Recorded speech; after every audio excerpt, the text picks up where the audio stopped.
Our next speaker will be talking about the smartphone moment. Can older people take smartphone photos to identify falls risk? Elijah Akmien holds a bachelor's degree in human physiology from the Delta State University in Nigeria. After working as a human physiologist for 2 years, he moved to Australia where he completed an OT master's degree program.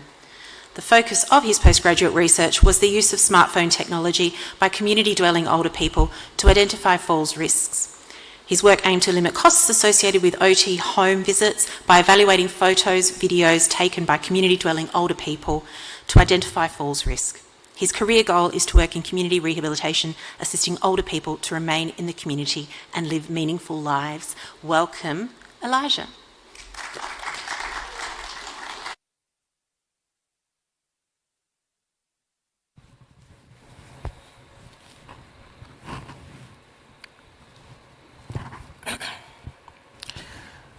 Good afternoon, everyone. I'm excited to be here today to talk to you about my research.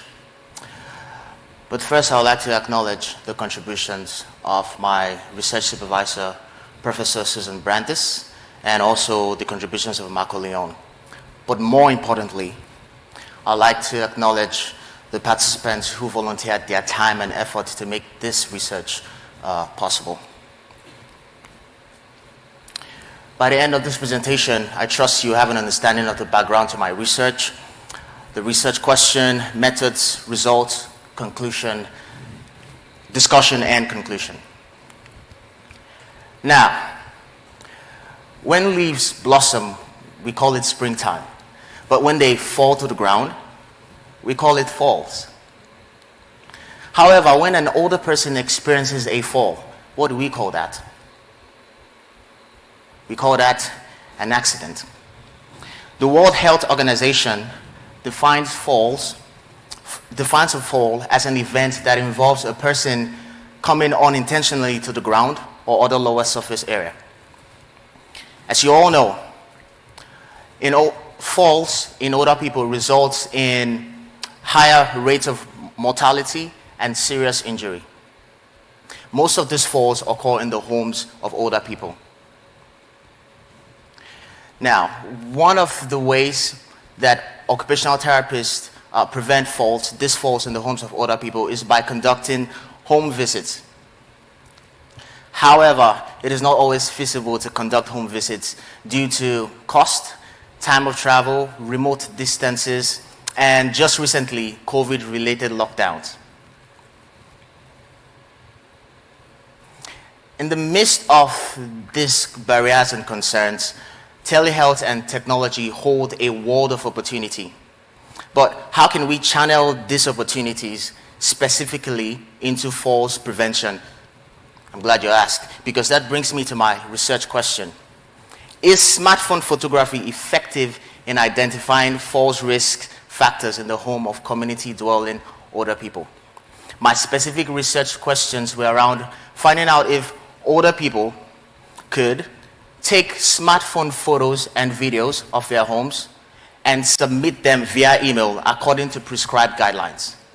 The next question was around finding out the quality of these files submitted, and finally, getting the perception and thoughts of older people around using the prescribed guidelines to take smartphone photos and videos and submitting the same.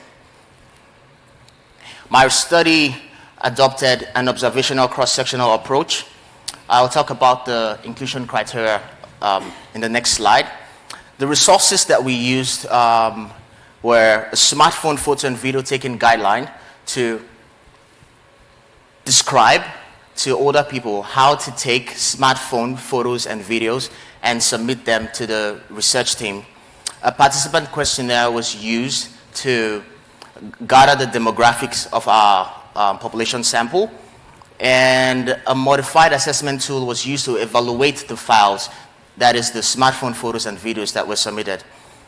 And finally, a participant feedback survey was handed out to the participants to gain their perception on how they found the process of taking those photos and videos.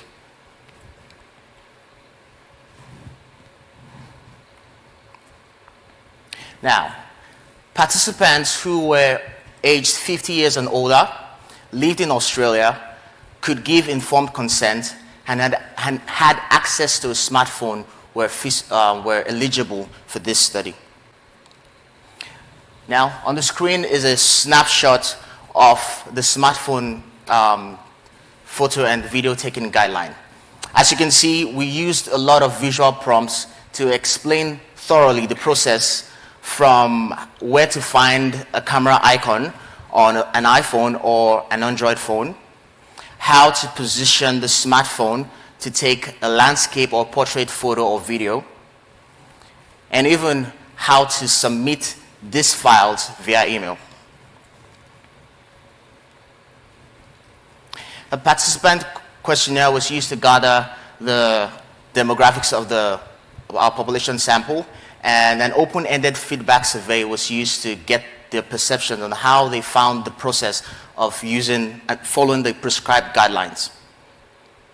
And finally, we developed an assessment tool to evaluate the quality of the photos and videos received according to whether they met our guidelines. And the steps that we took throughout the research process involved the recruitment phase, where we contacted the gatekeepers of organizations such as churches, older people's clubs, for prospective participants. And once we found the prospective participants, we distributed data collection tools and had them take the photos and videos and submit them to the research team email. Once we received these files, we then de-identified them and saved them securely to a secure OneDrive of the Bond University that was accessible only to the research team members. Once we received the files, we then went ahead to evaluate them for the quality based on whether they could be evaluated for faults. And finally, the participants submitted the feedback surveys explaining their thoughts and perceptions on how they found the entire process. As you can see, we recruited a total of 20 participants. 11 of them were male and 9 were female. You can see the age distribution and their experience in using smartphone also on the table. We received a total of 106 files. 62% of these files were images, and 38% of these files were videos. This suggests that the process of taking the smartphone photos and submitting them was easier to follow compared to the video taking process. We also categorized them based on the area of the homes that they took the photos from. And for this research, we streamlined this to 3 areas of the homes: the bathroom, toilets, and bedroom areas. Now, upon assessment using the MICAT rating scale, which we designed specifically for this research, we found that the images, over 95% of the images were of an excellent quality. This means it is likely that an occupational therapist could evaluate those pictures for faults. That means the photos showed the floor areas, it showed the furniture and other areas. However, only 57% of the videos sent could be potentially assessed for faults. That is, only 57% met the criteria of our guidelines. This could be because of one or two of these reasons. It could be that the video taking process was not descriptive enough or easy to follow.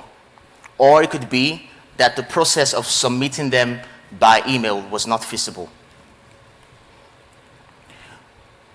When we received the participants' feedback, some of the things they highlighted was that the guidelines were easy to follow. Both the photo taking and video taking guidelines were apparently easy to follow.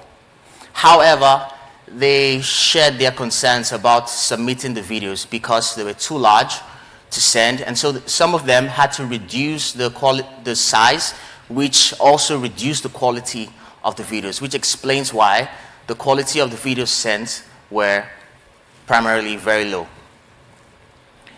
They also added that they would like to see other areas included in the study.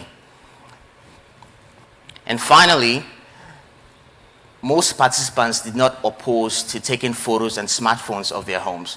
However, they did state that they would prefer a physical home visit to taking smartphone photos and videos. In conclusion, can community dwelling older people take smartphone photos and videos of their homes? Yes and no. Yes to the smartphone photos, but not quite to the videos, because I believe we need to refine the process, the instructions, and also find a better way for them to submit the videos. Perhaps an online platform where they could upload those videos to, or send them an airdrop link where they could also upload those videos to. Did the smartphone photos and videos meet the study guidelines? The smartphone photos met the study guidelines, however, the videos did not. And finally, what were the perceptions of the participants? The perceptions were generally positive. They were not opposed to taking smartphone photos and videos. So this is what we found out. This is what we did. We developed and tested a protocol for taking smartphone photos that older people could follow. We also developed an evaluation tool. Now, I just gave you some interesting points, some interesting findings, but so what? What is the implication for occupational therapists?